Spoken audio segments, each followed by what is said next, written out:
to my channel, or welcome to my channel if you're new. And today we're getting crafty. This is my craft table. I've mentioned before, Martha Stewart lives inside of me, and I haven't done a DIY crafting video in so long. Before on my channel, I've done DIY making designer clothes on my channel, which I actually do have a lot of great ideas, and I'm doing a new one soon. So make sure to subscribe to my channel and click the notification bell to be notified when that video is up. See how I did that? I'm so proud of myself for that. But yeah, so today I'm kind of doing the same thing, but with room stuff. You guys always love my room videos. I thought I would do a designer room stuff DIY. These DIYs will be great for you guys if you love having a beautiful aesthetic room, but you don't like paying $85 for a candle.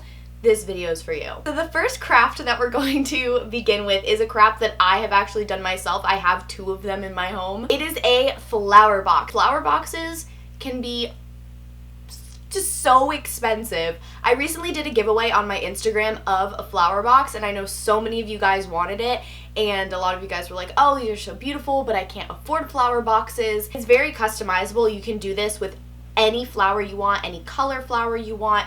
You can make it as big or as small as you want. You could pick the shape of the box, pick the color of the box. We're DIYing it from scratch. First thing you're going to need, obviously, is some flowers. I decided to pick up some hydrangeas just because personally I like them. If you look at any box flower company, they all use roses, so you could definitely use roses if you're trying to go for the original classic box flower look. They all use roses, but you can use whatever flower you want. The reason I picked this is because it's more cost effective. Roses, they're a smaller flower, so you're going to need to buy more of them, which means more money. If you pick a bigger flower, then you're going to need to buy less of them, obviously. Then I got a box. I decided to go for a circle box, which I was originally going to get a square box. The styrofoam, we're going to put styrofoam in the bottom, just so we have something to stick the flowers into. You can definitely just finish the DIY right there, but all of the flower boxes that are really popular and expensive have a cute little tag or logo on the front of it, normally with the brand name on the box. Here I have sticker paper. We're using this for a couple different DIYs, but basically it just goes in your printer and it turns whatever you print into a sticker. So I'm just going to custom make a fake little label on an editing program. You can use Photoshop, PicMonkey, whatever you want. So I basically just traced around with a pencil the box on top of the styrofoam so I know how much exactly to cut out. Okay, I got it. That was harder than I thought it was gonna be, but now I'm gonna paint this, and then I'm just gonna stick this in the bottom. So I'm just gonna paint this whole thing. It might need 2 coats. Now time for the flowers. I'm going to cut them to size. So this is how long I have the stem right now.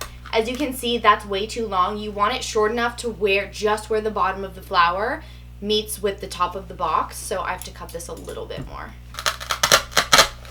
Stick it right on into the styrofoam. One in. And the last one. There we go. Look at the flowers. Look how pretty that looks. They look so good. I'm going to take my sticker paper and I'm going to make a little label. Alright guys, I'm back. Basically what I've done is I got my printer paper and I made a little label for myself on Photoshop. With the text tool, I just typed in Kelsey Simone Flowers. Very original. I also put from France at the bottom, so it makes it a little bit more bougie and a little bit more fancy. There we go. There is our sticker. Stick that right on there. There we go. Look at it. Look how cute that is. It looks exactly like all the other ones that you see on Instagram, and you can just put it right on a little bedside table. You can put it on a coffee table. You can put it on your bookshelves, do whatever. It's a super cute little decorative piece to have, and they look so stunning. Like I said, super simple. All of these DIYs are super simple. The next one I'm going to show you is like one step. It's really, really simple. As those 3 things we are all making in this video. We're making the designer books, we're making luxury candles, and fake flowers. So well, the next thing in that trio is the candles. Candles can be so expensive these days, and they really don't need to be, but there's a lot of brand name candles that are pretty expensive. Basically, for this DIY, you're only gonna need 3 things, one of them being sticker paper as well. We have this little glass jar, and we also have these little fake white, well, they're not fake, they're real, these white wax candles. You can use a candle that you maybe already have and just peel the sticker off of it. Dang it, these don't smell like anything. I thought they were gonna smell like something, but it literally says right here, unscented. So that's step one, is just putting it in here. I couldn't find for the life of me just a white candle. I printed this out at the same time, so I already have it printed, but basically the candle that I was going for are the Diptyque candles. I saved the Diptyque logo on my computer, and then I erased all of the words because obviously we don't want it to be exactly the same. So basically I'm just have the sort of layout with the general lines and the shape of the logo, and then I put my own words in it. So where they would normally have the candle scent, I just put the word candle.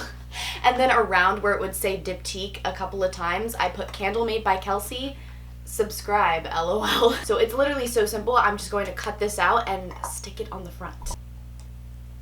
Right on the front. Look how good that looks. That looks better than I thought it was gonna look. That actually looks really good. Over there now. Look at my tables looking great with all those decorations. Next part of the trio, the designer books. Designer books are something that I never used to think about decorating with books, and it's now one of my favorite things to do, but they are pretty costly. I have a book. You can literally get any book, any size. Hardcover would be better, but I didn't have one, so I just grabbed this random book that my mom got. It's called The Secret Life of Bees. I don't know. Guess what's the next step? Sticker paper. My dad gave me the idea to just sort of print out the whole thing and just wrap it around like a book cover. So that's what we're gonna do. We're going to trace this out with a pencil like the size of the book and just cut it out. So I did this on Photoshop. I just copied these labels, put them on Photoshop, and I took the dimensions of the book, made that my image size on Photoshop, and so basically this word is going to go along the side of the book. Hopefully, if I did all my measurements right, that's how it'll be, and then this logo will just be in the center of the front of the book. Just so I can get that precise. This is a little bit hard.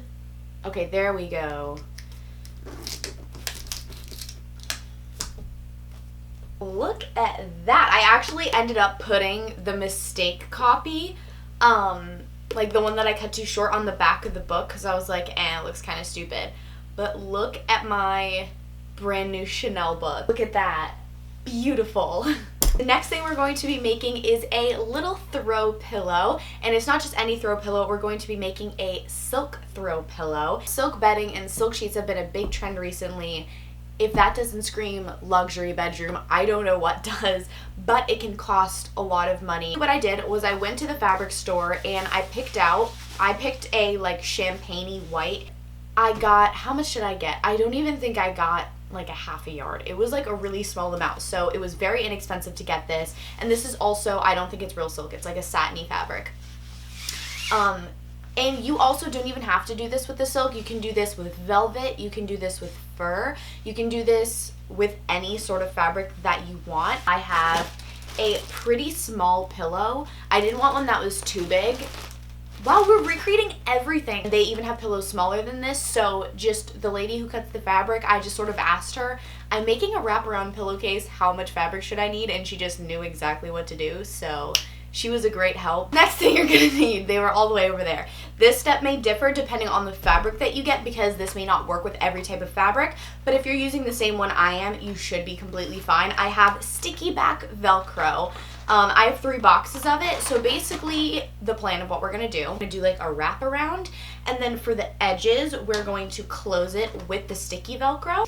So we're going to, like that, wrap it over the top, is taking the edge and we're going to fold a little bit of it under, and then that's how we're gonna sticky it together. So we're not just going to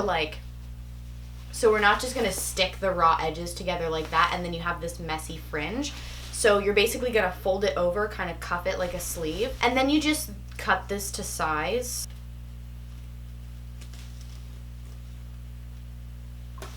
Okay, there we go. Velcro's on. So now we have the one side done. Now we can obviously see there's a little bit too much fabric over here, so I am going to trim it a little bit, and there's also obviously a lot of fabric at the end here, so I'm just going to cut that to the same size as the other end. Ready? How satisfying is that? Look at this. Look at the pillow. It looks so good. Put it up there. Look at that. I made that pillow. That didn't even take me like a whole 25 minutes to make, by the way. That looks so good. For our last DIY, one amazing thing to do is to decorate the walls. Decorate your room with whatever screams you, but for me personally, I like fashion. So I printed out on regular printer paper these 3 vintage Vogue magazine covers, and I think they're really cool. You can just find these online. I got these frames, I got them at the craft store, and they were on sale for $4 each. I'm going to do 3 of them, so basically it's going to be, you know, 1, 2, 3 in a row. There we go. Yes. Okay. Yes. First one done. This is the simplest DIY of them all, but somehow that took me the longest to do. Yeah, I didn't have to cut the picture. I just sort of folded the bottom under because it was a little bit too long. But look how pretty that looks. I can't wait to put them up there. I'm going to put them all 3 in a row. I'm going to do the other 2 now. And there's the third one. We've got all 3 of them. Look how good they look. This is just so pretty. This is so pretty. And this was so simple. So those are all of the designer-inspired luxury DIY crafts that I have for you guys. I hope you liked this video. I know I don't do many videos like this, but I honestly loved crafting. So make sure to subscribe to my channel and click the notification bell. I love you guys so much, and I'll see you in my next video. Mwah.